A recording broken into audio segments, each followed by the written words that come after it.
Hello friends, पिछले video में हमने किंगडम मोनेरा या बैक्टीरिया के इंट्रोडक्शन को देखा, फिर उसके क्लासिफिकेशन को देखा। साथ ही हमने बैक्टीरियल सेल के डिटेल स्ट्रक्चर को डायग्राम की मदद से देखा।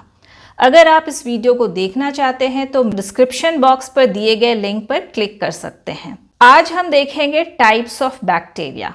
इस टॉपिक पे इंग्लिश में भी वीडियो अपलोडेड है, उसे देखने के लिए डिस्क्रिप्शन बॉक्स पर दिए गए लिंक पर क्लिक कर सकते हैं। तो सबसे पहले हम देखते हैं टाइप्स ऑफ बैक्टीरिया उनके शेप के बेसिस पे। हम जानते हैं कि बैक्टीरिया डिफरेंट शेप्स में पाए जाते हैं, तो शेप के बेसिस पे इन्हें कई ग्रुप में डिवाइड किया गया है। पहला है कोकस, सिंगुलर कोकाई। ये स्फेरिकल या ओवल शेप्ड होते हैं। सिंगल स्फेरिकल बैक्टीरिया को हम माइक्रोकोकस कहते हैं। जब कोकस बैक्टीरिया पेयर में प्रेजेंट होते हैं तो उन्हें हम डिप्लोकोकस कहते हैं। जब 4 बैक्टीरिया एक साथ प्रेजेंट होते हैं तो इसे हम टेट्राकोकस कहते हैं। जब ये चेन के फॉर्म में रहते हैं तो इसे हम स्ट्रेप्टोकोकस कहते हैं। और जब ये क्लस्टर में प्रेजेंट होते हैं तो उसे हम स्टेफाइलोकोकस कहते हैं। दूसरा है बैसिलस या rod shape bacteria. Single bacillus bacteria को हम बैसिलाई कहते हैं। जब ये पेयर में प्रेजेंट होते हैं तो इन्हें हम डिप्लोबैसिलस कहते हैं। और जब ये चेन में प्रेजेंट होते हैं तो इन्हें हम स्ट्रेप्टोबैसिलस कहते हैं। इस तरह के बैक्टीरिया में फ्लैजिला प्रेजेंट हो सकता है या फ्लैजिला एब्सेंट होता है। थर्ड है वाइब्रियम या वाइब्रियो। ये कॉमा शेप के होते हैं या फिर हम कह सकते हैं कि ये किडनी शेप के होते हैं और इनके एक एंड पे फ्लैजिला प्रेजेंट होता है। चौथा है स्पाइरलम या स्पाइरला। ये स्पाइरल या कॉइल्ड होते हैं। इनका शेप कॉर्क स्क्रू की तरह होता है और इनके एक या दोनों एंड पे फ्लैजिला प्रेजेंट होता है। फिलामेंटस बैक्टीरिया, इनकी बॉडी फिलामेंटस होती है, मतलब इनकी बॉडी लंबी और पतली होती है और ये फंगल माइसीलिया की तरह दिखते हैं।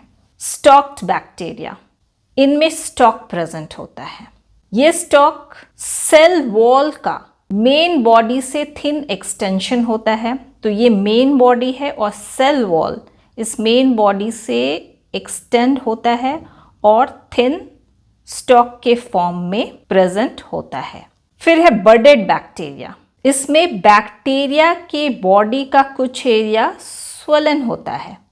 जैसे अगर ये मेन बॉडी है तो इनका कुछ पार्ट स्वेल कर जाता है, जिसे हम बर्ड कहते हैं। कभी कभी कई सारे बर्ड्स चेन के रूप में भी प्रेजेंट होते हैं। अब दूसरा बेसिस है फ्लैजिला के आधार पे। बैक्टीरिया जो मोटाइल होते हैं, जो स्विम कर सकते हैं, उनमें फ्लैजिला प्रेजेंट होता है और जो नॉन मोटाइल होते हैं उनमें फ्लैजिला एब्सेंट होता है। तो वैसे बैक्टीरिया जिनमें फ्लैजिला प्रेजेंट होता है उन्हें हम फ्लैजिलेट कहते हैं। बैक्टीरिया जिनमें फ्लैजिला एब्सेंट होता है उन्हें नॉन फ्लैजिलेट कहते हैं। इनका दूसरा नाम एट्रिकस बैक्टीरिया भी है। अगर हम इस बैक्टीरिया को देखें तो इसमें फ्लैजिला एब्सेंट है, तो ये एट्रिकस बैक्टीरिया है। अब फर्दर फ्लैजिलेट बैक्टीरिया के भी कई सारे टाइप होते हैं।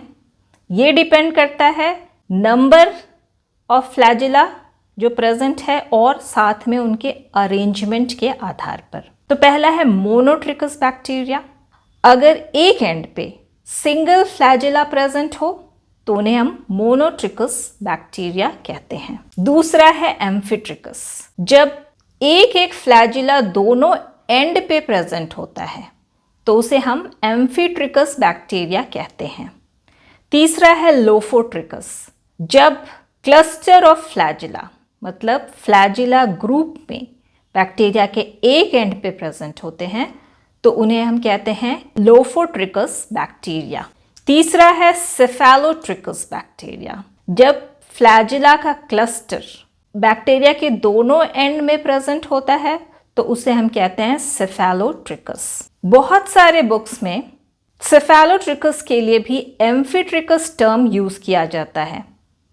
कहने का तात्पर्य है कि वैसे बैक्टीरिया जिनमें कि सिंगल फ्लैजिला दोनों एंड पे प्रेजेंट हो या क्लस्टर ऑफ फ्लैजिला दोनों एंड पे प्रेजेंट हो, दोनों के लिए सिंगल टर्म यूज किया जाता है जो है एम्फीट्रिकस।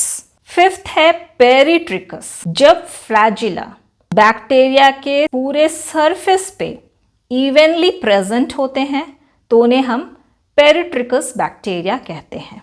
तो फ्लैजिलम बैक्टीरिया को मोटिलिटी में हेल्प करता है। इस फ्लैजिलम के 3 पार्ट होते हैं, बेसल बॉडी, हुक और फिलामेंट। फ्लैजिला के विषय में हम डिटेल में सेपरेट वीडियो में डिस्कस करेंगे। तो ये थी आज की वीडियो। अगर आपको ये वीडियो पसंद आई हो तो इसे लाइक करें, शेयर करें और मेरे चैनल को सब्सक्राइब करना ना भूलें। Thank you.